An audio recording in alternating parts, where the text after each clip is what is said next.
벌어졌습니다. CNN, 포브스, 뉴욕타임스가 일제히 한국 재발견 특집을 쏟아내고 있어요. 한국행 항공편 예약이 400%나 폭증했습니다. 주요 대학들은 한국 학수업이 순식간에 마감되었죠. 불과 한 달 전만 해도 조지아 사건으로 최악이었던 한미 관계가 어떻게 이렇게 극적으로 뒤바뀔 수 있었을까요? 그 시작은 3,200명의 미국 기업인들이 경험한 진짜 한국이었습니다. 시작 전 좋아요로 응원해주시면 더 좋은 영상을 만드는데 아주 큰 힘이 됩니다. 인천공항 입국장의 웅성거림이 귓가에 맴돌았어요. 긴장감이 떠돌았죠. 불안감이 엄습하다가 심장이 빨라졌습니다.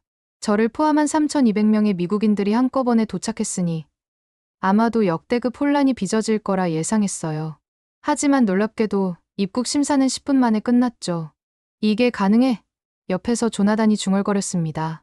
저는 케이틀린 스콧입니다. 조지아주 올레온 USA 마케팅 디렉터로 솔직히 말해 이 여행에 전혀 관심이 없었어요. 거부감마저 들었죠. 회사의 지시라 억지로 끌려왔을 뿐이랍니다.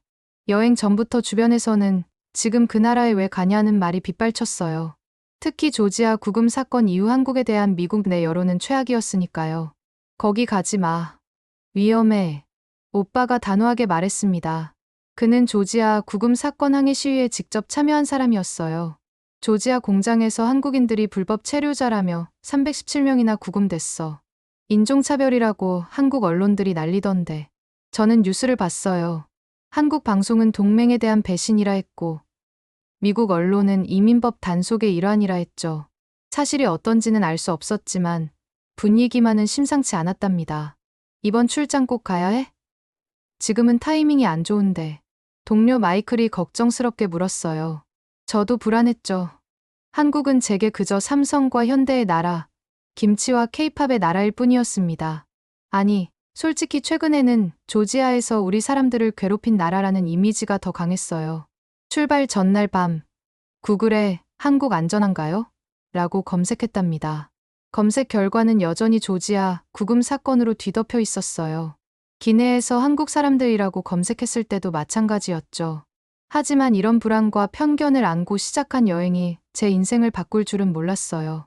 입국장에서부터 시작된 작은 변화들이 저뿐 아니라 미국 전체의 시선을 바꾸는 계기가 될 거라고는 상상도 못했답니다. 조지아 사건 이후 저는 한국을 이해하는 게 아니라 경계하고 판단하기로 마음먹었죠. 그런 제가 왜 비행기에서 내리자마자 혼란스러워졌는지, 왜 단 8일의 경험이 38년간 쌓아온 선입견을 무너뜨렸는지 그 이야기를 들려드릴게요. 국가의 진짜 모습은 뉴스가 아니라 사람 속에 있었습니다. 케이틀린, 축하해. 리서치 프로젝트 명단에 올랐어. 상사의 메일을 받았을 때 기쁨보다 당혹감이 먼저 들었어요. 손가락이 떨렸죠. 가슴이 조여오다가 숨이 막힐 것 같았습니다. 올레온 USA의 글로벌 리서치 프로젝트는 우리 회사의 핵심, 인재들이 해외 시장을 직접 경험하는 프로그램이었어요. 문제는 이번 목적지가 한국이라는 점이었답니다. 왜 하필 지금 한국이야? 책상 너머로 앤디가 물었죠. 그 나라랑은 요즘 사이 안 좋잖아. 맞아요. 조지아주 현지 공장에서 한국인 317명이 불법 체류 혐의로 구금된 사건이 터진 지 2달밖에 안 됐을 때였습니다. 이 사건은 즉각 외교 문제로 비화됐고 미국 내 한국인들은 시위를 벌였으며 한국 언론은 연일 동맹의 배신이라는 헤드라인을 쏟아냈죠. 우리 오빠가 그 항해 시위에 참가했어. 저는 앤디에게 말했어요. 사실 집에서도 한국 얘기는 금기야. 너무 예민한 주제거든. 저는 조지아에서 태어나고 자랐답니다. 우리 가족은 보수적인 편이었고 이민자 문제에 대해서도 강경한 입장이었죠. 그런데 한국인 구금 사건은 우리 가족 내에서도 의견이 갈렸어요. 특히 오빠는 아버지와 정반대 입장을 취했답니다. 그들은 합법적으로 온 기술자들이야. 317명이나 돼. 왜 구금당해야 하지? 오빠가 식탁을 치며 말했어요. 법은 법이야. 서류에 문제가 있으면 당연히 조사받아야지. 아버지의 목소리는 냉정했죠. 그건 법 집행이 아니라 정치적 희생양 만들기야. 오빠의 얼굴은 붉게 달아올랐답니다. 내가 뭘 안다고. 아버지가 소리쳤어요. 저녁 식사는 그렇게 끝났죠. 식탁에 무거운 침묵만 남았어요. 숟가락 소리만 딸깍거렸습니다. 집안의 긴장감이 여전히 가시지 않은 상황에서 제게 한국행 티켓이 주어진 겁니다. 난 가기 싫어. 저는 상사에게 솔직하게 말했어요. 지금은 타이밍이 좋지 않아요. 다른 사람으로 대체해 주실 수 없나요? 케이틀린, 이건 회사의 결정이야. 오히려 지금이 기회라고 생각해. 정치적 갈등 속에서도 비즈니스는 계속되어야 해. 그리고 이건 내 커리어에 큰 도움이 될 거야. 결국 저는 불만을 삼키고 여행 준비를 시작했어요. 가족과 친구들의 걱정스러운 반응은 저를 더 불안하게 만들었답니다. 한국, 지금 왜? 그 나라 사람들 지금 미국인 엄청 싫어한대. 친구 리사의 목소리에는 경고음이 담겨 있었어요. 뉴스에서 한국 정부가 미국 제품 불매 운동을 은근히 부추기고 있다던데. 또 다른 친구가 덧붙였죠. 출발 전날 밤, 저는 노트북을 열고 한국에 대해 검색했어요. 그런데 검색 결과의 대부분이 조지아 사건과 관련된 것들이었답니다. 위험한 한국, 악화된 한미 관계, 보복 가능성. 검색 결과들이 저희 불안감을 더욱 증폭시켰죠. 화면을 응시하다 문득 모니터에 비친 제 얼굴이 보였어요. 굳은 표정, 긴장된 눈, 그리고 문득 이상한 호기심이 생겼답니다. 정말 우리가 아는 한국이 그 한국일까? 인터넷에 넘쳐나는 부정적인 뉴스 말고 실제 그곳에서는 무슨 일이 벌어지고 있는 걸까요? 조지아 사건은 정말 단순한 이민법 집행이었을까요? 아니면 정치적 의도가 있었을까요? 그 질문에 대한 답을 찾기 위해 저는 공항으로 향했어요. 마음 한구석에선 여전히 불안했지만 다른 한편으론 이상한 기대감도 느껴졌답니다.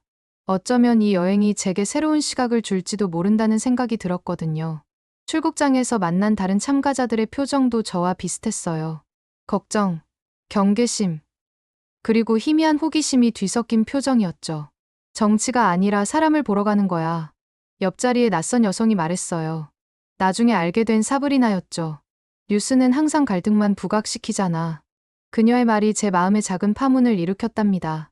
모든 한국인이 우리를 미워할 리는 없겠죠. 아마 그들도 우리처럼 뉴스에 휘둘리는 평범한 사람들일 테니까요. 비행기에 오르며 마지막으로 핸드폰을 확인했어요. 오빠에게서 온 메시지였습니다. 열린 마음으로 봐. 그리고 진짜 한국이 어떤지 알려줘. 오빠의 말에 용기를 얻고 저는 조심스레 비행기에 올랐답니다. 이제 14시간 후면 한국, 그 낯설고 불안한 나라에 도착하게 될 테니까요. 정치가 만든 벽 너머에는 어쩌면 우리가 미처 보지 못한 진실이 있을지도 모릅니다. 대한항공 전세기가 활주로를 달리기 시작했어요. 엔진 소리가 커졌죠. 귀가 멍해지다가 압력을 느꼈습니다. 손바닥에 땀이 배었어요. 비행기에 오르는 순간부터 긴장감이 있었죠. 객실 승무원들의 환영 인사가 어쩐지 형식적으로 들렸으니까요. 그들도 뉴스를 봤겠지. 조지아 사건에 대해 알고 있을 거야. 한국 항공사를 이용하는 게 좀 걱정됐어. 옆자리에 조나단이 작은 목소리로 말했어요. 그는 텍사스 기반 물류회사의 CEO였답니다. 누가 알겠어. 특별 대우를 해줄지. 그의 말에 모호하게 웃으며 고개를 끄덕였죠. 사실 저도 같은 생각을 하고 있었으니까요. 어쩌면 우리를 향한 미묘한 적대감이 있지 않을까, 서비스가 불친절하지 않을까 걱정했답니다. 그러나 막상 이륙하고 얼마 지나지 않아 제 선입견이 얼마나 어리석었는지 깨닫게 됐어요. 비빔밥 드시겠습니까? 불고기 정식 드시겠습니까? 승무원이 메뉴를 건넸을 때 처음으로 약간의 경계심이 풀어졌어요. 그녀의 목소리는 따뜻했답니다. 눈빛은 진심이었죠. 미소는 정중했습니다. 영어도 놀라울 정도로 유창했어요. 음식이 나왔을 때는 더 놀랐답니다. 기내식이라고 믿기 힘들 정도로 정성이 담겨 있었거든요. 와, 이건 정말 맛있네. 조나단이 비빔밥을 맛보고 감탄했어요. 미국 항공사였다면 그냥 샌드위치 하나 던져주고 끝났을 텐데. 식사 후 저는 기내 엔터테인먼트를 살펴봤답니다. 영화 선택지가 놀랍도록 다양했고 심지어 조지아 구금 사건을 다룬 CNN 다큐멘터리도 있었어요. 검열하지 않는군. 생각이 들자 또 한 번 놀랐답니다. 비행이 순조롭게 진행되던 중 갑자기 기내 방송이 울렸죠. 승객 여러분, 의료 도움이 필요한 상황이 발생했습니다. 의사나 간호사 등 의료인이 계시다면 도움을 부탁드립니다. 긴장감이 객실을 감쌌어요. 심장이 빨라졌죠. 숨이 가빠지다가 입이 말랐습니다.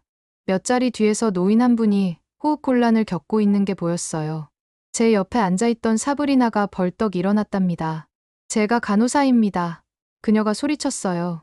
놀랍게도 승무원들의 대응은 완벽히 훈련된 것 같았답니다. 응급 상황임에도 침착하게 사브리나를 환자에게 안내했고 산소 마스크와 응급 키트를 즉시 준비했죠. 손놀림은 빨랐지만 정확했어요. 목소리는 차분했지만 단호했답니다. 몇 분간의 긴박한 순간 끝에 노인의 상태가 안정됐어요. 사브리나가 자리로 돌아왔을 때 그녀의 표정이 달라져 있었죠. 눈가에 미세한 주름이 생겼어요. 입술이 미소를 머금고 있었답니다. 감탄과 존경이 섞인 눈빛이었어요. 승무원들의 대응이 정말 놀라워요. 미국에서는 보기 힘든 수준이에요. 그녀가 말했어요. 그들은 단순히 일을 하는 게 아니라 진심으로 걱정했어요. 모든 과정이 프로토콜을 넘어선 진심이 느껴졌어요. 사건이 마무리되고 기장이 직접 방송을 통해 도움을 준 사브리나에게 감사 인사를 전했답니다. 그리고 승무원들이 일일이 와서 고개를 숙여 감사를 표했을 때 사브리나는 눈물을 참지 못했어요. 이런 예의는 생소해요. 그녀가 속삭였죠. 우리나라에서는 이런 일이 끝나면 대부분 그냥 내 일을 했을 뿐이라고 생각하거든요. 저도 그 장면을 보며 뭔가 가슴이 따뜻해지는 느낌을 받았어요. 응급 상황에서 보인 전문성, 그리고 그 이후의 진심 어린 감사, 예의와 정중함이 단순한 형식이 아니라 그들의 문화에 깊이 뿌리 내린 것 같았답니다. 비행기가 태평양을 가로지르는 동안 객실 안에는 미묘한 변화가 일어나고 있었어요. 처음에 느꼈던 경계심과 긴장감이 조금씩 누그러들고 있었죠. 사람들은 승무원들과 더 활발하게 대화하기 시작했고, 심지어 한국어 몇 마디를 배우려는 승객들도 있었답니다. 혹시 이게 그들이 말하는 정일까요? 제가 사브리나에게 물었어요. 정이요? 한국 문화에서 중요한 개념이라고 들었어요. 사람들 간의 감정적 유대, 따뜻함 같은 거요. 사브리나는 잠시 생각에 잠겼어요. 창밖으로 시선을 돌렸답니다. 잔잔한 미소가 떠올랐죠. 아마도요. 하지만 정의하기 어려운 것 같아요. 느껴야 아는 거죠, 아마. 그 순간 저는 깨달았답니다. 우리가 한국에 대해 가졌던 편견과 두려움은 얼마나 피상적이었는지. 기내에서의 작은 경험만으로도 제 생각이 이렇게 바뀌는데, 앞으로 일주일 동안 제 인식은 얼마나 더 바뀔까요? 그리고 이건 단지 비행의 시작일 뿐이었어요. 제 마음속에 작은 목소리가 속삭였죠. 열린 마음으로 봐. 하늘 위에서 저는 첫 번째 교훈을 얻었답니다. 진정한 예의란 위기 속에서도 빛나는 것이라고요. 그것은 보여주기 위한 행동이 아니라 내면에서 우러나오는 태도였어요. 인천국제공항에 착륙했습니다. 현지 시간으로 오후 2시입니다. 기내 방송이 울리자 창밖으로 거대한 공항 터미널이 보였어요. 유리와 강철로 된 웅장한 건물이 펼쳐졌죠. 햇빛이 반사되어 반짝거리다가 눈이 부셨습니다. 비행기가 천천히 활주로를 달리는 동안 긴장감이 다시 밀려왔어요. 지금부터 시작될 한국에서의 경험을 상상하니 가슴이 두근거렸답니다. 3,200명이 동시에 입국 심사를 받으면 아마 몇 시간은 걸릴 거야. 조나단이 말했어요. 애틀랜타에서 이 정도 인원이 한꺼번에 몰리면 공항은 마비되거든. 저도 고개를 끄덕였답니다. 긴 대기 시간을 각오하고 있었죠. 몇 시간은 줄을 서야 할 거라 생각했어요. 그런데 비행기에서 내려 입국장으로 걸어가는 동안 예상과는 다른 광경이 펼쳐졌어요. 저기 봐요. 사브리나가 가리킨 곳에는 미국 비즈니스 방문단, 환영이라는 한국어와 영어로 된 대형 전광판이 빛나고 있었답니다. 글자가 흐르듯 움직였어요. 색상이 변화했죠. 그리고 그 앞에는 약 50명의 공항 직원들이 줄지어 서 있었어요. 표정은 밝았답니다. 자세는 공손했죠. 분위기는 환영 그 자체였어요. 무슨 일이지? 제가 의아해하며 물었답니다. 그때 한 직원이 앞으로 나와 마이크를 들었어요. 환영합니다. 미국 비즈니스 방문단 여러분. 여러분의 입국 절차를 위해 전용 심사대를 마련했습니다. 안내에 따라 이동해 주시기 바랍니다. 우리를 위한 특별 입국 절차였던 겁니다. 이것이 과연 순수한 환대인지 아니면 국제적 긴장 상태에서 형식적인 외교 제스처인지 판단하기 어려웠어요. 경계심이 생겼죠. 의심이 들었답니다. 하지만 이어진 경험은 제 의심을 완전히 날려버렸어요. 이쪽으로 오세요. 안내를 따라 이동하자 놀라운 광경이 펼쳐졌답니다. 수십 대의 자동 입국 심사대와 그 옆에서 도움을 주는 직원들. 그리고 AI 통역기를 들고 있는 안내 로봇까지. 마치 미래 영화의 한 장면 같았어요. 빛이 반짝였죠. 기계가 움직였어요. 사람들이 미소 지었답니다. 말도 안 돼. 조나단이 놀라움을 감추지 못했어요. 어떻게 이렇게 효율적일 수 있지? 자동 입국 심사대에서는 여권을 스캔하고 생체 인식을 통해 신원을 확인했답니다. 전체 과정이 고작 30초도 채 걸리지 않았어요. 3,200명의 대규모 방문단이었지만 놀랍게도 입국 심사는 약 10분 만에 완료됐죠. 미국에서는 상상도 할 수 없는 일이야. 조나단이 고개를 절레절레 흔들었답니다. JFK나 LAX에서는 2시간은 기본이잖아. 입국장을 빠져나오자 또 다른 놀라움이 우리를 기다리고 있었어요. 로봇 안내 시스템이 각자의 호텔과 일정에 맞춰 그룹을 나누고 담당 가이드를 연결해주고 있었답니다. 그리고 모든 사람에게 무료 와이파이 단말기와 교통카드가 제공됐어요. 이게 다 무료예요? 제가 믿기지 않아 물었죠. 눈이 커졌어요. 입이 벌어졌답니다. 와이파이와 교통카드가 담긴 작은 가방에서 레몬향 같은 상큼한 향기가 났어요. 네. 한국 방문 환영 패키지입니다. 와이파이는 무제한이고 교통카드에는 5만 원이 충전되어 있습니다. 안내원이 웃으며 대답했어요. 수화물 찾는 곳에서도 놀라움은 계속됐죠. 대형 스크린에는 각 비행기의 수화물이 어느 벨트로 나오는지, 예상 시간은 언제인지가 실시간으로 표시됐어요. 그리고 정확히 예상 시간에 맞춰 수화물이 나오기 시작했답니다. 숫자가 떨어졌죠. 알람이 울렸어요. 짐이 도착했답니다. 이 정확성은 뭐지? 제 옆에 선 미국인 남성이 감탄했어요. 마치 스위스 시계 같아. 인천공항의 효율성은 단지 기술적인 문제만은 아니었답니다. 사람들의 움직임, 안내 표지판의 배치, 심지어 화장실의 위치까지 모든 것이 이용자의 편의를 최우선으로 고려한 듯했어요. 질서와 배려가 시스템으로 구현된 공간이었죠. 화장실은 깨끗했어요. 바닥은 반짝거렸답니다. 화장지는 넉넉했죠. 심지어 무료 화장품 샘플까지 있었어요. 특히 인상적이었던 것은 공항 직원들의 태도였답니다. 그들은 단 한 번도 짜증을 내거나 귀찮아하는 기색을 보이지 않았어요. 3,200명의 외국인을 상대하는 상황에서도 미소를 잃지 않고 성심성의껏 도움을 주는 모습이 놀라웠죠. 목소리는 차분했어요. 표정은 친절했답니다. 움직임은 정중했죠. 이곳의 질서는 강제된 게 아니라 그들의 문화인 것 같아요. 사브리나가 말했어요. 그녀의 말에 저는 깊이 공감했죠. 입국장에서 본 질서는 누군가의 감시나 처벌에 의한 것이 아니었답니다. 그것은 자연스러운 흐름이었고 사람들의 일상이었어요. 눈에 보이는 경찰이나 보안 요원은 거의 없었죠. 그런데도 모든 것이 완벽하게 돌아갔답니다. 공항을 빠져나와 버스에 오르면서 저는 제 선입견이 또 한 번 무너지는 것을 느꼈어요. 이곳은 제가 상상했던 불편하고 혼란스러운 외국이 아니었답니다. 오히려 미국보다 더 효율적이고 친절한, 어쩌면 미국이 배워야 할 점이 많은 나라처럼 느껴졌어요. 케이틀린, 어떻게 생각해? 조나단이 물었어요.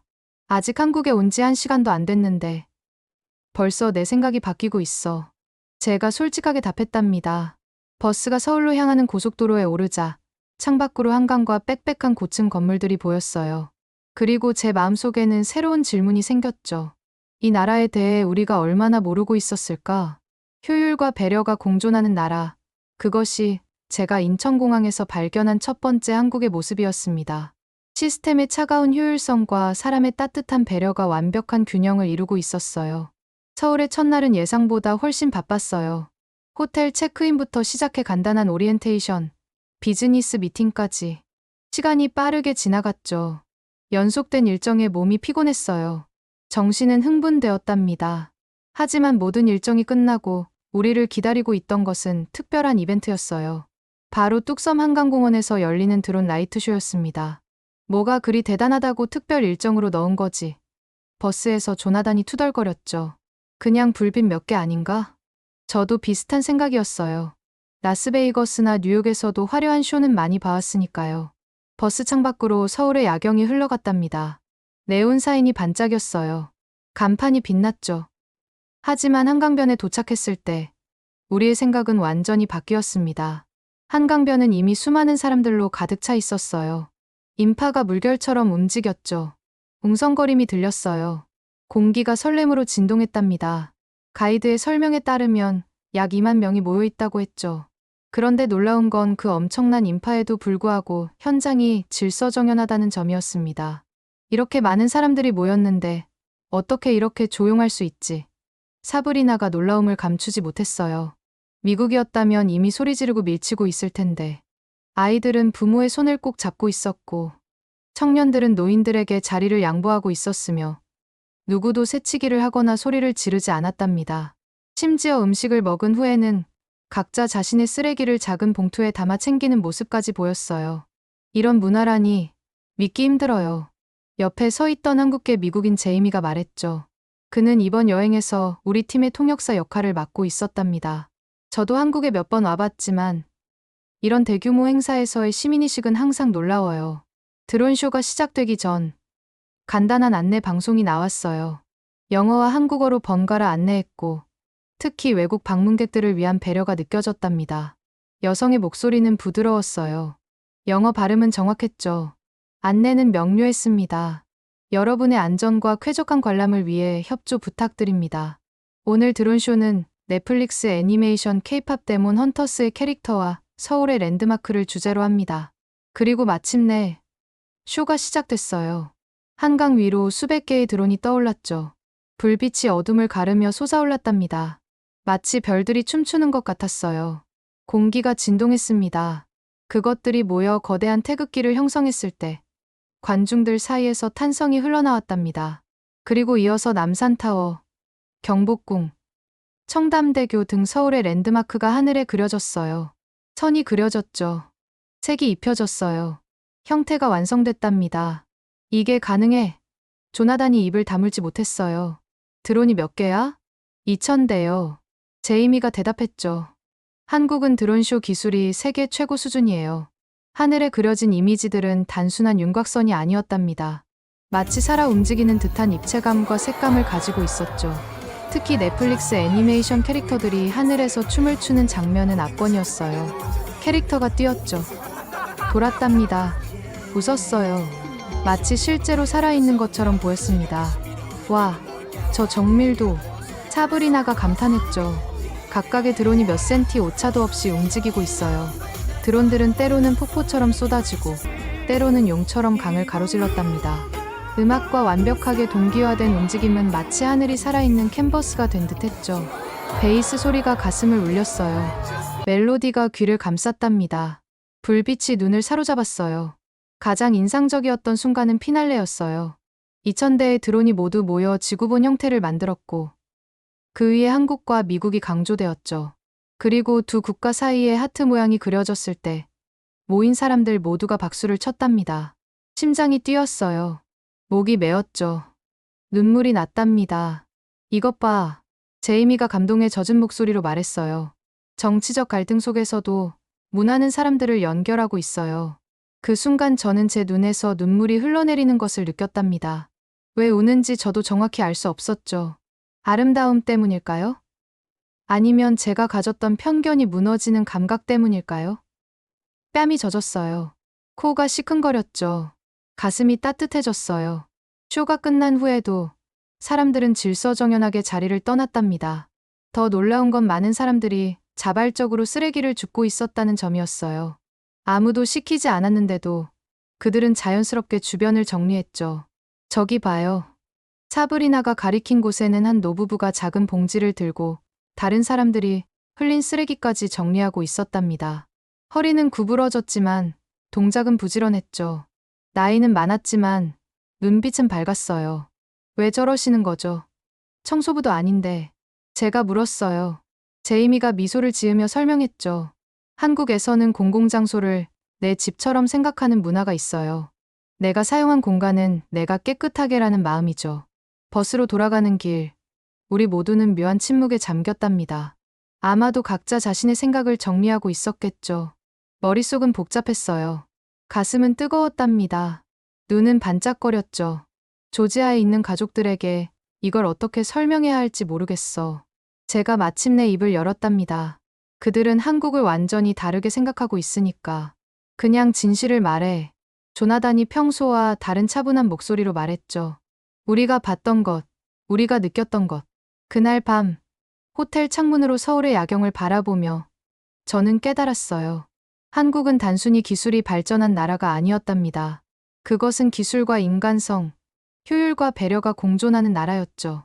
그리고 그 밤하늘에서 본 드론들처럼 수많은 개인이 조화롭게 하나의 아름다운 그림을 그려내고 있었습니다. 기술만으로는 불가능한 일이에요. 그것은 사람과 문화가 만들어낸 기적이었죠. 기술은 도구일 뿐, 그것을 움직이는 건 결국 사람의 마음이었답니다. 드론쇼에 감동이 채 가시기도 전에 다음날 일정이 시작됐어요. 오전에는 비즈니스 미팅이 있었고, 오후에는 도시 경험이라는 이름의 자유 시간이 주어졌죠. 각자 서울을 탐험하라는 의미였어요. 나는 홍대에 가보려고. 사브리나가 말했답니다. 젊은이들의 문화를 보고 싶어. 난 강남. 조나단이 결정했죠. 비즈니스 중심지가 궁금해. 저는 잠시 고민하다가 그냥 호텔 주변을 산책하기로 했답니다. 실제 사람들의 일상이 궁금했거든요. 호텔 밖으로 나왔어요. 쌀쌀한 바람이 볼을 스쳤죠. 차들이 질서 있게 지나갔어요. 사람들이 바쁘게 걸었답니다. 그리고 그 선택이 제게 또 다른 놀라움을 안겨주게 될 줄은 몰랐죠. 호텔 밖으로 나오자 제일 먼저 눈에 띈 것은 편의점이었어요. 미국의 세븐일레븐과 비슷해 보였지만 들어가 보니 차원이 달랐죠. 이게 다 뭐야? 저도 모르게 말이 튀어나왔답니다. 편의점 안에는 믿기 힘든 다양한 물건들이 있었어요. 간단한 식료품부터 화장품, 충전기, 심지어 간단한 약품까지. 그리고 도시락 코너에는 전자레인지와 전기포트, 심지어 작은 식사 공간까지 마련되어 있었죠. 물건은 빽빽했어요. 정리는 완벽했답니다. 가격은 합리적이었죠. 냄새는 깔끔했어요. 이렇게 작은 공간에 이렇게 많은 기능을. 저는 감탄하며 둘러봤답니다. 계산대에서는 직원이 친절하게 영어로 인사했죠. Anything else you need? 편의점에서 나와 계속 걷다 보니 한강공원이 보였어요. 그곳으로 향했더니 또 다른 놀라움이 기다리고 있었죠. 공원 곳곳에 설치된 라면 자판기였어요. 빨간색 기계가 눈에 띄었답니다. 사람들이 줄을 서 있었죠. 김이 모락모락 올랐어요. 이거 진짜 라면 자판기야? 궁금해서 가까이 가보니 정말 버튼만 누르면 뜨거운 물이 나와 라면이 완성되는 시스템이었죠. 심지어 그 옆에는 무료로 사용할 수 있는 와이파이 스테이션까지 있었답니다. 기계는 반짝거렸어요. 사람들은 웃었죠. 라면 냄새가 바람을 타고 퍼졌습니다. 공원 벤치에 앉아 주변을 관찰하는데 한 부부가 아기를 데리고 산책하는 모습이 보였어요.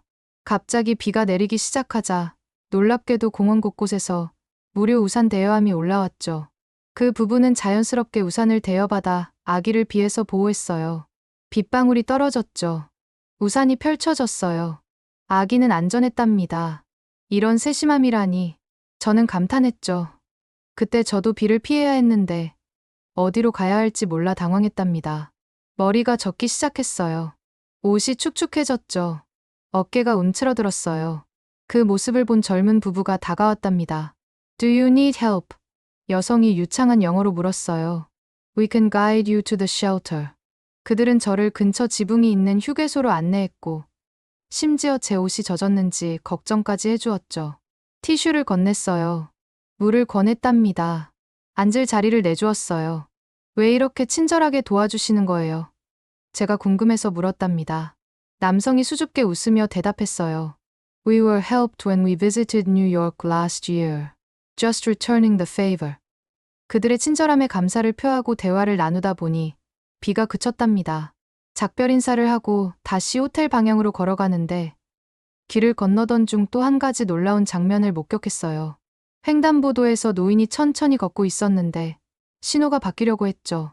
그런데 차들이 모두 참을성 있게 기다렸고 심지어 한 운전자는 차에서 내려 노인을 부축해 길을 건너도록 도왔어요. 신호는 바뀌었죠. 차들은 멈췄어요. 노인은 안전하게 건넜답니다. 미국에선 상상도 할 수 없는 일이야. 제가 중얼거렸죠. 호텔로 돌아오는 길에 작은 카페에 들어갔답니다. 주문을 하려는데 갑자기 영어가 생각나지 않았어요. 당황하고 있는데 직원이 태블릿을 건넸죠. 화면에는 다양한 언어로 메뉴가 표시되어 있었고 저는 쉽게 아메리카노를 주문할 수 있었어요. 태블릿은 반짝거렸답니다. 언어가 바뀌었죠. 그림이 도왔어요. 감사합니다. 제가 서툰 한국어로 말했답니다. 직원은 환하게 웃으며 영어로 대답했어요. Your Korean is good. Thank you for trying. 호텔로 돌아와 로비에서 만난 사브리나와 조나단도 비슷한 경험을 했다고 했죠. 강남에서 길을 잃었는데 한 고등학생이 30분이나 나를 안내해줬어. 조나단이 말했답니다. 그것도 시험 기간이라는데 홍대에서는 한 가게 주인이 내가 관심 있어 하는 제품의 사용법을 영어로 15분 동안이나 설명해줬어. 사브리나가 덧붙였어요. 결국 안 샀는데도 전혀 화내지 않더라고. 이 나라에는 배려가 그냥 시스템으로 작동하는 것 같아. 제가 감탄했죠. 강요된 것이 아니라 자연스러운 흐름으로서. 그날 저녁, 우리는 호텔 라운지에 모여 각자의 경험을 나눴답니다. 모두가 비슷한 이야기를 들려주었죠. 편의시설의 세심함, 시민들의 배려, 낯선 이를 돕는 자연스러운 친절함. 우리가 정말 이 나라에 대해 얼마나 모르고 있었는지. 사브리나가 말했어요. 목소리가 작아졌죠. 눈빛이 깊어졌어요. 표정이 진지해졌답니다. 조나단은 생각에 잠겼다가 말했어요. 미국에서는 규칙이 사람을 지배하지만 여기서는 사람이 규칙을 존중하는 것 같아. 제 마음속에는 이상한 감정이 일었답니다. 조지아 구금 사건에 대한 분노와 불신이 조금씩 흔들리기 시작했어요. 이 나라, 이 사람들이 정말 우리가 생각했던 그런 나라였을까요? 확신이 사라졌죠. 의문이 생겼어요. 혼란이 찾아왔답니다. 창밖으로 서울의 야경을 바라보며 저는 조용히 중얼거렸어요. 이 나라에서는 나도 착해지고 싶어져. 시스템과 기술만으로는 설명할 수 없는 무언가가 이 나라의 공기 중에 흐르고 있었답니다. 그것은 아마도 오랜 시간 동안 형성된 문화적 DNA, 서로를 배려하는 마음, 그리고 공동체 의식이었을 겁니다. 효율성과 인간미가 공존하는 이 나라의 모습은 제가 이제까지 알고 있던 한국의 이미지와 너무나 달랐어요. 서울에서의 나흘째, 우리 일행은 한국 기업들과의 비즈니스 포럼에 참석했어요. 강남의 호텔 대연회장에서 열린 이 행사는 한미 기업 간 협력을 강화하기 위한 자리였죠. 대리석 바닥이 반짝거렸어요. 샹들리에가 빛났답니다. 정장을 입은 사람들이 붐볐죠. 오늘은 정치적인 이야기는 모두 뒤로 하고 비즈니스에만 집중합시다. 행사를 주최한 한국무역협회 회장이 개회사에서 말했어요. 하지만 그의 바람과 달리 제 머릿속에서는 계속해서 정치적 생각이 맴돌았답니다. 특히 조지아 구금 사건의 기억이 자꾸 떠올랐죠. 317명의 얼굴들이 스쳐 지나갔어요. 뉴스 헤드라인이 반복됐답니다. 오빠의 분노한 목소리가 울렸죠. 케이틀린, 괜찮아? 사브리나가 제 표정을 살피며 물었어요. 응, 그냥 생각이 많아서. 제가 애매하게 대답했답니다. 행사는 기업 소개와 네트워킹으로 이어졌고 저는 한국의 여러 기업 관계자들과 대화를 나눴어요. 그들 모두 미국과의 협력에 진심으로 관심을 보였고 어느 누구도 조지아 사건을 언급하지 않았죠. 명함을 교환했어요. 미소를 나눴답니다. 사업 계획을 논의했죠. 점심시간에 뷔페가 제공됐고 저는 음식을 가지고 혼자 앉아 있었답니다. 김치의 매콤한 향이 코를 자극했어요. 불고기의 달콤한 맛이 입안에 퍼졌죠. 수저가 접시에 부딪히는 소리가 들렸어요. 그때 한 젊은 한국인이 다가왔답니다. 혼자 앉아 계시네요. 괜찮으시면 함께 해도 될까요? 그가 유창한 영어로 물었어요. 물론이죠. 제가 자리를 내주며 대답했답니다. 그는 자신을 박진호라고 소개했어요. 20대 후반으로 보이는 그는 IT 회사에서 일하는 엔지니어였죠. 검은 머리가 반듯했어요. 안경 뒤 눈빛은 지적이었답니다. 미소는 따뜻했어요. 미국에서 오셨군요. 어느 지역이신지 물어봐도 될까요? 진호가 물었어요. 조지아주요. 제가 약간 긴장하며 대답했죠. 목소리가 살짝 떨렸어요. 손가락이 접시 가장자리를 만졌답니다. 심장이 빨라졌어요. 그 순간 진호의 표정이 미묘하게 변했답니다. 미소가 잠시 사라졌어요. 눈썹이 살짝 올라갔죠. 숨을 깊게 들이마셨어요. 그는 잠시 침묵했다가 조심스럽게 말을 이었답니다. 아, 조지아. 제 아버지가 거기 공장에서 일하세요. 그 말에 제 심장이 쿵 내려앉는 것 같았어요. 혹시 그의 아버지가 구금된 317명 중 한 명일까요? 어색한 침묵이 흘렀고 제가 먼저 입을 열었답니다. 혹시 그 사건과 관련이. 제 목소리가 떨렸어요. 눈이 흔들렸죠. 손이 식었어요. 진호는 고개를 끄덕였답니다. 네, 아버지는 그 사건으로 열흘간 구금되셨다가 풀려났어요. 다행히 모든 서류가 합법이었거든요. 저는 무슨 말을 해야 할지 몰라 그저 정말 죄송합니다라고 중얼거렸죠. 얼굴이 화끈거렸어요. 목이 메었답니다. 시선을 피했어요. 진호는 미소를 지으며 저를 바라봤답니다. 왜 사과하세요? 그건 정치적인 일이잖아요. 당신이 직접 한 일도 아닌데. 그의 너그러운 태도에 저는 더욱 당혹스러웠어요. 미국인들이 한국인을 억압한 사건인데 오히려 피해자 가족이 저를 위로하고 있었답니다. 이것은 제가 예상했던 반응이 아니었어요. 분노 대신 이해가 있었죠. 원망 대신 평화가 있었어요. 거리감 대신 가까움이 있었답니다. 하지만 그런 일을 겪으셨는데 어떻게 미국인들에게 이렇게 친절할 수 있나요? 제가 물었어요. 진호는 잠시 생각하다가 대답했죠. 사람과 정치는 다르잖아요. 아버지도 그렇게 말씀하세요. 미국은 여전히 좋은 나라라고요. 일부 정치인들이나 공무원들의 결정이 모든 미국인을 대표하는 건 아니니까요. 그의 말에 제 눈에 눈물이 고였어요. 시야가 흐려졌답니다. 목이 막혔죠. 가슴이 뭉클해졌어요. 제가 한국에 대해 가졌던 편견과는 정반대의 모습이었답니다. 조지아 사건의 직접적인 피해자 가족이 오히려 더 넓은 시각으로 세상을 보고 있었어요. 괜찮아요. 진호가 걱정스럽게 물었죠. 저는 눈물을 참으며 고개를 끄덕였어요. 미국에 가본 적 있으세요? 제가 화제를 돌리려 물었답니다. 네. 대학생 때 교환학생으로 보스턴에서 1년 살았어요. 정말 좋은 경험이었죠. 그리고 우리는 자연스럽게 서로의 문화에 대해 이야기하기 시작했어요. 진호는 미국에서의 경험을, 저는 한국에서 느낀 점들을 나눴죠. 시간이 흐를수록 조지아 사건은 우리 대화의 중심에서 점점 멀어졌어요. 이야기가 깊어졌답니다. 웃음이 늘었어요. 거리가 좁혀졌죠. 행사가 끝날 무렵 진호는 저에게 작은 선물을 건넸어요. 한국 전통 문양이 새겨진 책갈피였답니다. 대나무로 만들어졌죠. 문양이 정교했어요. 손길이 따뜻했답니다. 작은 선물이지만 한국의 추억으로 간직해 주세요. 고마워요. 정말 의미 있는 선물이네요. 제가 진심으로 감사를 표했죠. 헤어지기 전 진호는 한마디를 더 덧붙였어요. 걱정하지 마세요. 우리도 미국 좋아해요. 그 짧은 한마디가 제 마음을 완전히 무너뜨렸답니다. 호텔로 돌아오는 길에 저는 참았던 눈물을 쏟아냈어요. 제가 울었던 이유는 부끄러움 때문이었을까요? 아니면 감동 때문이었을까요?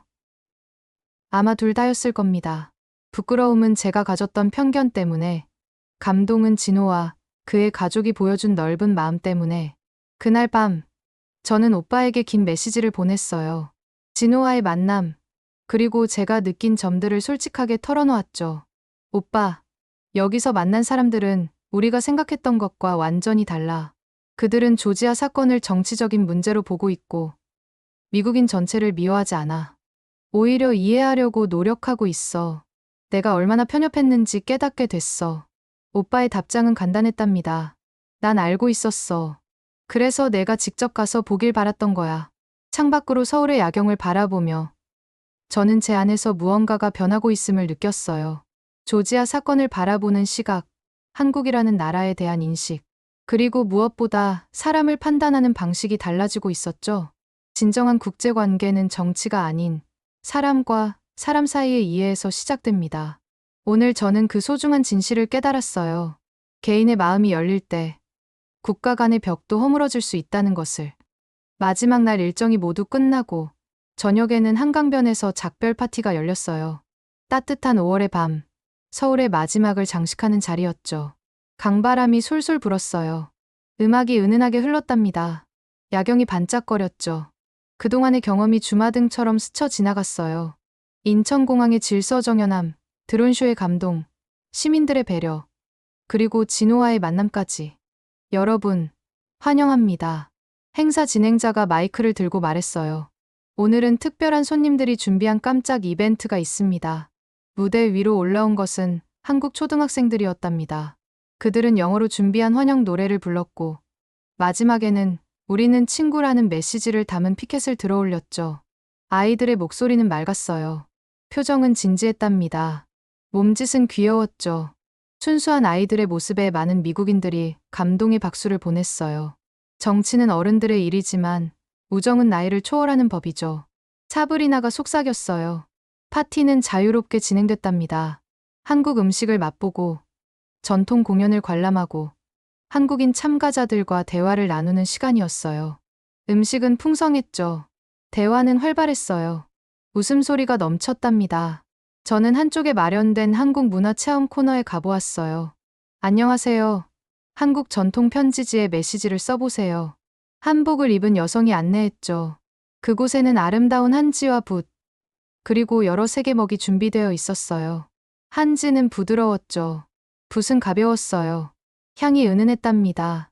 여성의 도움을 받아 서툴게 편지를 써보았어요. 한국, 당신을 오해했습니다. 미안합니다.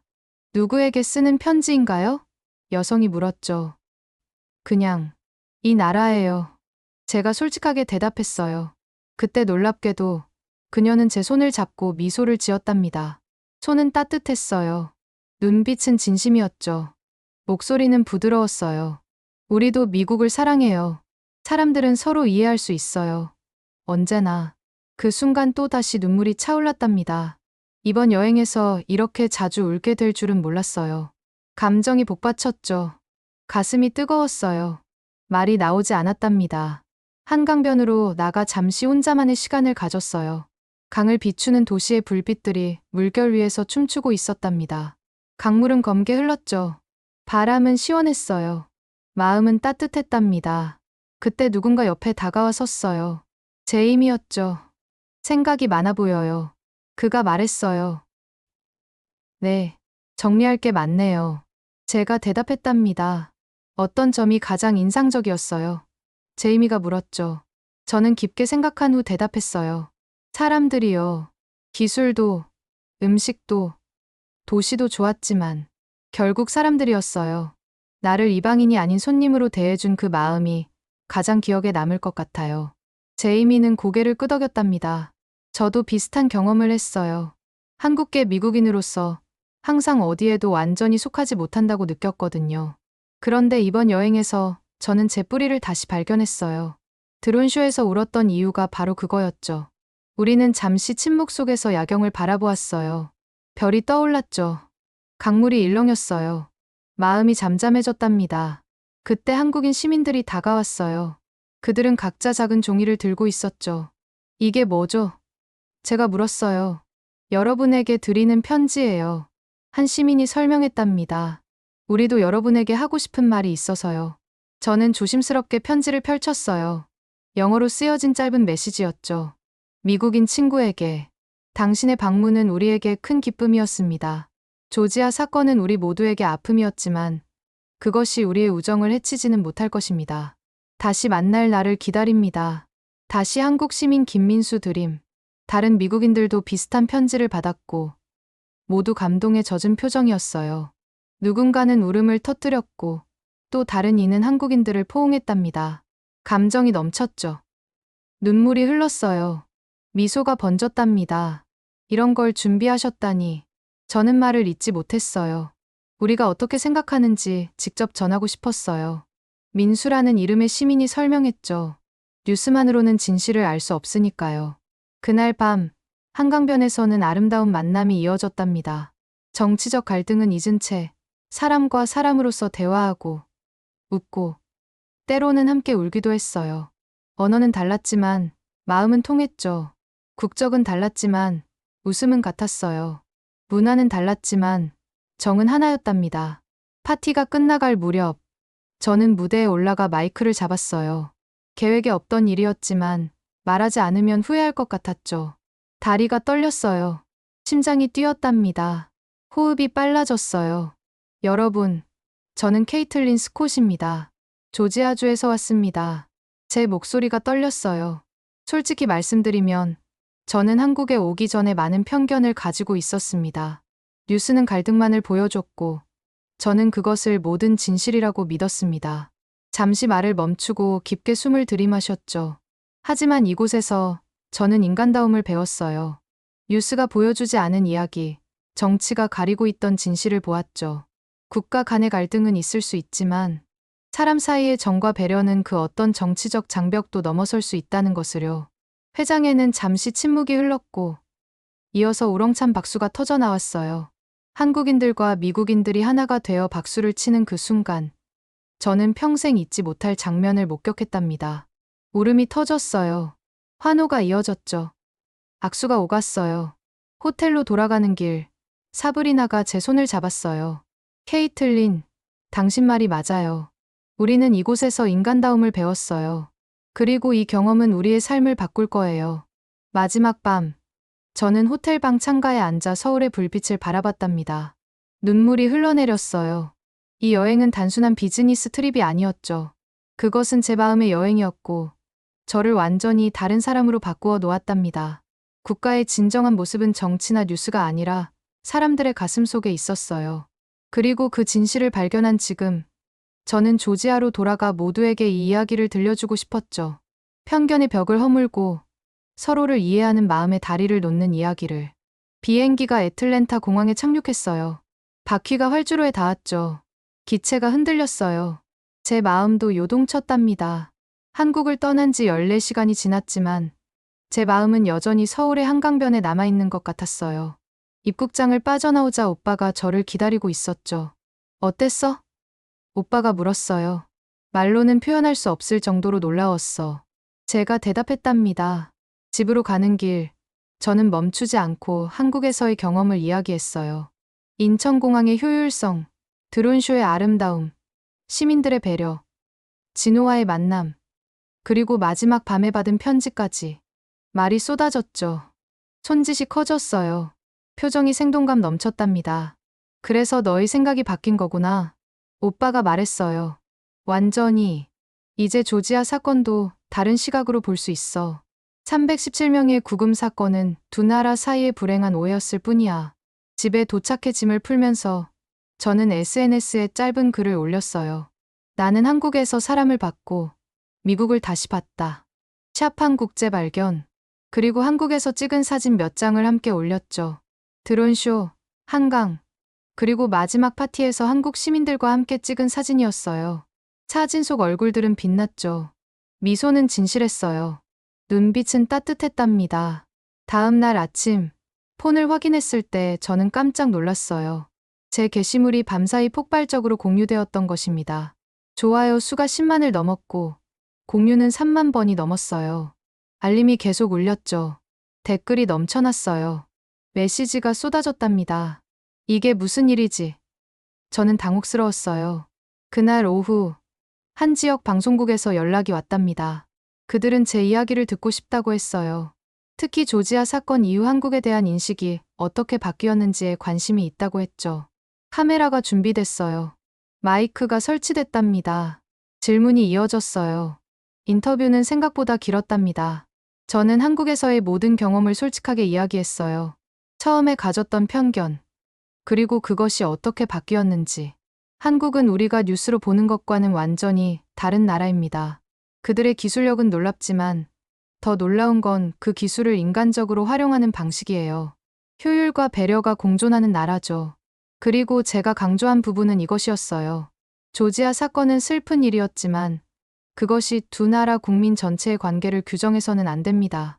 한국인들은 여전히 미국을 좋아하고 우리도 그들을 좋아할 이유가 충분해요. 이 인터뷰가 방송된 후 놀라운 일이 벌어졌어요.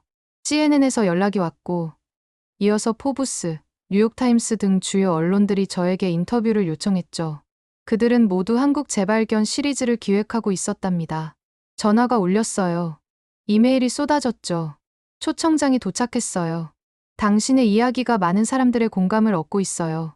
CNN 프로듀서가 말했답니다. 특히 조지아 주민들에게요. 2주 후, 조지아주 의회에서는 놀라운 결정이 내려졌어요. 그들은 한국계 교류 프로그램을 추진하기로 했고, 첫 번째 방문단을 한국으로 보내기로 했죠. 표결이 이루어졌어요. 안건이 통과됐답니다. 박수가 터졌어요. 우리는 상호 이해와 존중을 바탕으로 한미 관계를 재정립하고자 합니다. 의회 대변인이 발표했어요. 더 놀라운 것은 항공사 통계였답니다. 미국 내 한국행 항공편 예약이 400%나 증가했다는 것이죠. 사람들은 직접 한국을 경험하고 싶어 했고, 그 중심에는 3,200명의 방문단이 공유한 이야기가 있었어요. 예약 시스템이 마비됐죠. 대기 명단이 늘어났어요. 여행사 전화는 쉴 새 없이 울렸답니다. 당신이 시작한 운동이 거대한 물결이 되고 있어요. 한 인터뷰에서 진행자가 말했죠. 이것을 케이틀린 효과라고 부르는 사람들도 있어요. 저는 그저 웃으며 고개를 저었어요. 저는 그냥 제가 본 것을 말했을 뿐이에요. 진실은 이미 거기 있었죠. 소셜미디어에서 샵 한국 재발견 해시태그가 트렌드가 되었고 수천 명의 사람들이 자신들의 한국 경험을 공유하기 시작했어요. 젊은이들은 K-팝을 넘어 한국의 시민의식과 도시 시스템에 관심을 보였고 중년층은 한국의 효율성과 예의 바른 문화에 매료되었답니다. 한 달 후, 저는 회사에서 특별한 프로젝트를 맡게 됐어요. 한국 시장 진출 전략을 수립하는 일이었죠. 제 경험이 큰 자산이 된 것이에요. 이메일이 도착했어요. 회의가 소집됐죠. 상사의 얼굴에는 미소가 가득했어요. 케이틀린, 내가 아니면 누구도 이 일을 할 수 없어. 상사가 말했답니다. 너는 이제 우리 회사의 한국 전문가야. 프로젝트 팀이 꾸려졌어요. 자료가 쌓였죠. 회의가 이어졌어요. 그리고 가장 놀라운 일은 진호의 회사가 우리의 파트너가 되기로 했다는 것이었답니다. 이메일 한 통으로 시작된 연결이 이제 두 회사의 공식적인 협력으로 발전한 것이죠. 운명이라고 해야 할까요? 진호가 화상회의에서 웃으며 말했어요. 조지아 사건이 아니었다면 우린 만나지 못했을 거예요. 그날 저녁, 오빠와 함께 저녁 식사를 하면서 지난 2달을 돌아봤답니다. 와인 잔이 부딪혔어요. 촛불이 흔들렸죠. 웃음소리가 울렸어요. 생각해보면 신기해. 제가 말했답니다. 내가 한국에 가기 싫어했었는데 이제는 내 인생의 전환점이 됐어. 오빠는 미소를 지으며 대답했어요. 가끔은 우리가 가장 두려워하는 곳에 가장 큰 깨달음이 있는 법이지. 오빠의 표정이 갑자기 진지해졌죠. 그래서 진짜로 317명이 구금됐던 거야? 응. 그리고 그들 중 대부분은 이제 돌아갔어. 하지만 그 사건은 단순한 법적 문제가 아니었어. 정치적이었고 양국 모두 실수했어. 그래서 내가 바꿔놓은 거네. 내가 아니야. 우리 모두가. 제가 오빠의 손을 잡으며 말했어요. 3,200명 전체가. 그리고 우리를 환대해준 모든 한국인들이. 창밖으로 보이는 조지아의 밤하늘을 바라보며 저는 서울의 밤하늘을 떠올렸답니다. 두 하늘은 다르게 보였지만 결국 같은 하늘이었어요. 별은 같았죠. 달은 같았어요. 우리의 꿈도 같았답니다. 국가의 진정한 힘은 군사력이나 경제력이 아닌 사람들의 마음속에 있는 정과 배려에 있었어요. 그리고 진정한 외교는 정상회담장이 아닌 사람과 사람이 만나는 일상의 공간에서 이루어지는 것이었죠. 편견은 벽을 세우지만 경험은 다리를 놓습니다. 한 명의 변화가 수천 명의 변화로 이어지고 그것이 다시 국가 간 관계의 변화로 확장되는 과정을 저는 목격했어요. 그리고 그 변화의 시작점에 제가 서 있다는 사실이 때로는 부담스럽지만 또한 자랑스럽기도 했답니다. 정치가 만든 벽을 사람의 따뜻함이 무너뜨릴 수 있다는 희망. 그것이 제가 한국에서 발견한 가장 소중한 선물이었어요. 뉴스와 헤드라인 너머에는 항상 사람이 있고 그 사람들의 이야기가 진짜 역사를 만들어갑니다. 오늘도 함께 해주셔서 정말 감사합니다. 이 사연을 어디서 듣고 계신지 댓글로 알려주세요. 소통하고 싶습니다. 대한민국이 잘하고 있다고 생각하신다면 한국 최고라고 남겨주세요.